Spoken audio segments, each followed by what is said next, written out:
By the heading, you probably know by now that I started uni at the age of 16. As always, I've got my laptop here to make sure that I keep on track with notes. So let's get into it. I'm just going to tell you why I started uni at 16 because that's usually the first question people have. Like, how did you start uni at 16?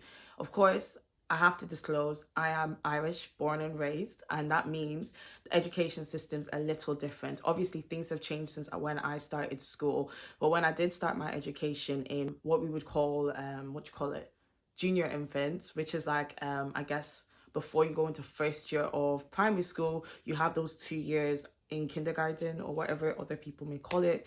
So I started at the age of 3, and since then progressing through, that meant I started secondary school at the age of like 12 or 13. In Ireland, we have a secondary school process that doesn't include college. We just do 5 or 6 years, with 1 year being optional. In Ireland, the typical age is usually between 17 to 19 for people going to uni. I just happened to be quite young when I did that. Now, since I started, I do know things have changed, and I know that I think you need to be around the age of 4 or 5 to start primary school officially now. But back then I did start at 3. God bless my mom. And I also need to highlight the fact that my birthday is in October. So I guess I did start early for the term, but not too long before the term starts do I turn into the age I should be. So starting uni at 16 has had so many pros and so many cons, and I'm hoping in this video I can, tell you some of that.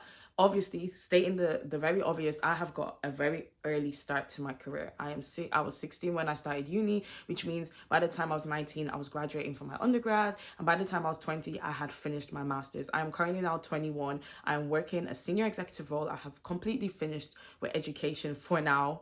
Everyone keeps asking if I'm going to do a PhD. Do not ask me that question.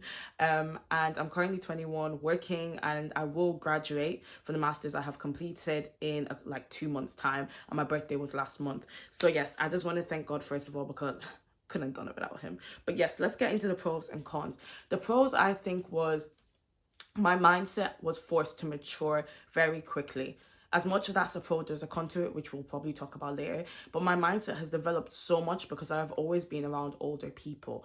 And obviously, you are who you surround yourself with. And because I've always been surrounded by people that are older than me, I have never strayed too far from maturity because I've always been around people mature, if that makes sense. So when I was 16, my friends were 21, 22. Some of them had kids, and I was 16. I was always the youngest. For the longest time, even starting off in school, I would always be the youngest in my class. And I remember starting uni, and they had to announce the whole class because I was underage. By the way, guys, we have a 16-year-old in the class. And I remember wincing and thinking, why would they do that? But I understand it now. Looking back as a 16-year-old, it was tough. It was tough. I moved to a whole new country. I relocated from Ireland to UK. At the age of 16, I was living all by myself in a studio accommodation flat, and I thought it was amazing. I thought it was sick. I was like, yes, I finally got away from home, especially if you know what it's like growing up in an African household where there's a lot of strictness. I was absolutely gassed. Like, I was like, yes, no one can chat to me. Like, I'm a big girl now. If only I could go back and tell myself, girl, you're a baby. You're an absolute baby. Now, when I talk about the cons and the challenges I faced, I'm sure a lot of people, the first thing you think about sending a 16-year-old to a whole new country, to uni by themselves, is safeguarding issues. When I was 16, I was very timid. I was very shy. I was a very quiet girl.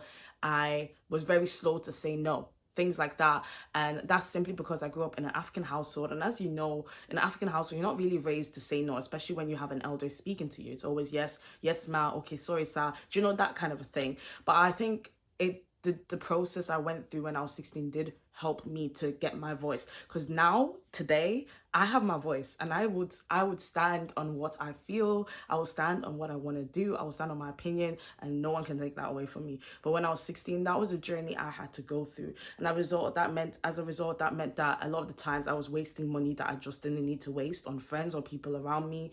A lot of the time that meant I was put in a lot of uncomfortable situations. I remember a particular time when I went shopping, and there was a man literally following me, and he wouldn't stop following me, and I really was like, what do I do? But these were all situations that I quickly adapted to and learned from. I'm so grateful that, as bad as I felt like my experience was, I don't think it was the worst experience I could have had. But one of the biggest cons would probably be my naivety. I was such a naive girl. And I think it was good because my parents really protected my innocence, but it was bad because a lot of people were shocked by the level of naivety I had. I was really lucky back then that I met a good group of older people who could see how naive I was and were really eager to protect that, because if not, I don't know how that could have went. That could have went really, really south. With all of that being said, if you are 16, maybe 15, 17, and you're going into uni and you're thinking, you're really excited. I know you're excited because I was you before and I was really excited, and congratulations and well done, because if you play your cards right, you will have an extremely bright future. You will be positioned very well. And honestly, as you probably know, you'll be ahead of a lot of your peers. But do take on this little pieces of advice that I will share with you, because back then, even though I did get this advice, I don't think I always listened to it, because obviously when you're young, you think you know it all, you're stubborn. But I'm telling you from experience, we do not know it all. We are still babies. I'm 21 and I'm still a baby. So here's what I will say to you, especially if you're young, maybe you're considering taking a gap year. If you're considering taking a gap year, I would tell you to take it. I wish I did a gap year so bad, and the only reason is because life has moved so fast for me. Right now, don't get me wrong, I'm in a great position. I am very healthy. I have got money. I have a good job, everything. But all of that comes with responsibility. In fact, since I've moved out at the age of 16, I have always had to be responsible. I have had to have self-control. I have had to ask myself whether to go out to a party or not. I have had to ask myself whether to spend a certain amount of money or not. Having a gap year is not a problem. A lot of family members may tell you it's a waste of time, but honestly, take your time. Be a child for as long as you can, because once you stop being a child, it's very hard to return to being a child again. It's very hard to go back to living in your parents' house again, especially when you've got your freedom and you live outside. The second thing I would say is the biggest mistake I ever made was thinking my mom was my enemy. There is no one else on this planet that will tell me the truth like my mom and my dad, because they care. They love me. I am their baby always. Right now I am 21. I call my mom and dad all the time for advice, to talk, anything. I call them all the time. But when I was 16, me and my parents, we'd always butt heads, because I always felt like, why can't they leave me alone? Why are they always trying to call me? Why are they always lecturing me? If I could go back and look at myself in the eyes again, I would have told myself, you need to chill out. They always have your best interest at heart. In that moment, you may feel like they don't know what they're talking about, but they've got years of experience on you and they care. They really care. And the worst thing for me is the fact it took me meeting someone who didn't have parents for me to realize how truly precious it is to still have your parents alive today. So if they're alive, if you've got a guardian, if you've got someone looking out for you, no matter how annoying you may see it as love. Because a lot of people would beg to have that nagging today. And that completely changed my perspective. 3, stop letting everybody into your house. If you go to uni, don't just let any Tom, Dick, Harry, girl, friend, a friend of a friend come into your house. Right now, I don't play about that. My space is my space. No one can come into my space. And being a Christian, I'm very heavy on everyone carries different spirits. I don't want just anyone walking into my place. And I think it's so important when you're so young and you're starting uni, and especially if you're very bright, to be very careful about who you let into your personal space. That being said, also being very careful about who you lean on to for advice. I always say surround yourself with who you want to be, because who you're around right now is who you could be in the future. And if you're around people who do not represent your future, you haven't even got one person who you can look up to, you've got to change that, okay? So go to uni, be smart. Have fun though. Have a work-life balance. Go to the library. Make sure you study, but also make sure you have fun. And most importantly, please, make sure you have things in check. Make sure you have emergency contacts in check. Make sure you have next of kins in check. Make sure your parents can contact someone in case anything goes wrong. Make sure people know who to call when something's happening. Make sure your parents know who to reach when you're in trouble. But enjoy the experience. Have a lot of fun.